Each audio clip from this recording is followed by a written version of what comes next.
अस्सलाम everyone, welcome back to my vlog. उम्मीद है आप सब ठीक होंगे। अल्लाह का शुक्र है हम भी ठीक हैं। आप सभी को मेरी तरफ से ईद ज़हरा बहुत बहुत मुबारक हो।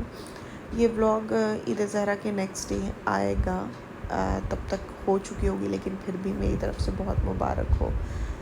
और मेरी सुबह कुछ ऐसी हुई कि बहुत ही खूबसूरत थी। मम्मी के हाथ का बहुत सारा सामान जो है वो टेबल पे था। मेरे लिए ड्रेस, मुहद्दसा के लिए ड्रेसेस और अहमद के लिए टी शर्ट्स भी थी। खैर, ये सारी चीज़ देख के बहुत अच्छा लगा। एक काइंड ऑफ सरप्राइज़ था हमारे लिए।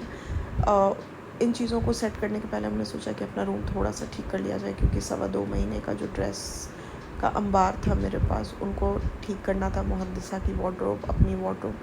तो खैर, हमने अपने हाउस हेल्प की मदद से सारी चीज़ों को कार्टन में पैक किया और उसके बाद जो है हम खुद रेडी हुए, क्योंकि एक दिन पहले शाम में हमने चेंज नहीं किया था। तो फिर हमने नेक्स्ट डे जो है वो चेंज किया, थोड़ा सा मेकअप किया, अपनी ज्वेलरी पहनी और वापस हम आए डाइनिंग टेबल पे, क्योंकि अम्मी ने जो सारी चीज़ें भेजी थी वो हमको खानी थी। और इन सारी चीज़ों को रैप अप करते करते ऑलमोस्ट 2:30 बज चुका था। तो वो हमने खाया और उसके बाद से हमने आके मुहद्दसा को चेंज किया, क्योंकि हम लोगों को जाना था पप्पा पप्पू की तरफ सलाम करने। तो हम उसके लिए निकल गए थे। अच्छा, इतने दिन के बाद तैयार होकर के ऐसे थोड़ा सा चेहरा चेंज सा लग रहा था, क्योंकि 2.25 महीने विदाउट एनी मेकअप या कुछ भी नहीं सिवाय एक मॉइस्चराइज़र के हम लगा पाते हैं।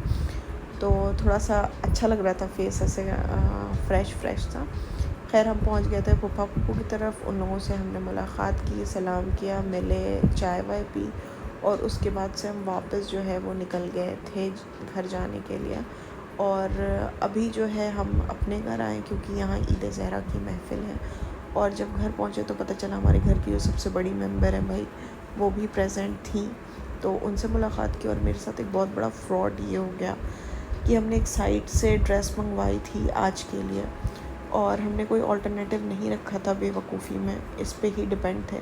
और जब इसको हमने खोला तो इसमें सिर्फ एक कट पीस था कपड़े का, जो मेरे लिए इतना शॉकिंग था, क्योंकि मेरे को समझ नहीं आ रहा था कि अब क्या पहनना है। खैर, इसको कॉम्पनसेट करने के लिए मुहद्दसा की खाला ने ड्रेस और फूड आइटम्स दिए, बट उस चीज़ को कॉम्पनसेट कोई नहीं कर सकता। इसके लिए तो बहुत थैंक यू था, बट उसको कॉम्पनसेट कोई भी नहीं कर सकता। मेरा जो पुराना ड्रेस रखा हुआ था मम्मी के पास, फिर वो हमने पहन लिया, क्योंकि अब तो मेरे पास कोई ऑप्शन नहीं था। और चेंज वगैरह करने के बाद, थोड़ा बहुत टचअप करने के बाद, हम पहुंच गए थे इमाम बारगाह, ताकि हम महफ़िल अटेंड कर लें। इमाम बारगाह बहुत ही ज़्यादा प्यारा लग रहा था, बहुत खूबसूरत, बिल्कुल ब्राइट कलर्स से न्यू सा लग रहा था। और सारे बच्चे भी थे वहाँ पे, और मशीयत भी थी। सब ने कलरफुल ड्रेस पहने थे और सब बहुत प्यारे लग रहे थे माशाल्लाह से। फिर हम लोगों ने सब ने जो है वो महफिल अटेंड की, और समन बीच में चली गई थी सीरत की वजह से। और मुहद्दसा न जाने क्यों बहुत क्रैंकी हो रही थी, जबकि वो क्राउड देखने की आदी है फिर भी। तो हमने अपने कज़न को दिया कि शायद वो थोड़ा सा टहला दें तो बेटर हो जाए, और उसको देने के बाद हम वापस आ गए थे इमाम बारगाह में, ताकि महफ़िल को कम्प्लीटली फ़िनिश कर लिया जाए। फिर हम लोग घर आ गए थे। मुहद्दसा सीरत में उलझी हुई थी, तो थोड़ा सा बेटर बिहेव कर रही थी, जैसा इमाम बारगाह में कर रही थी उससे तो बहुत बेटर थी वो। तो खैर, मुहद्दसा सीरत में लग गई, और उसके बाद से जो है हम इकट्ठे बैठे साथ में, क्योंकि अहमद भी आ गए थे, कुमार भी थे। तो हम लोगों ने सब ने बैठ के थोड़ी देर गप की। फिर डिनर लग चुका था, तो हम लोगों ने सब ने जो है वो डिनर किया। और ये सारी चीज़ों को करने के बाद टाइम हो चुका था हमारे निकलने का।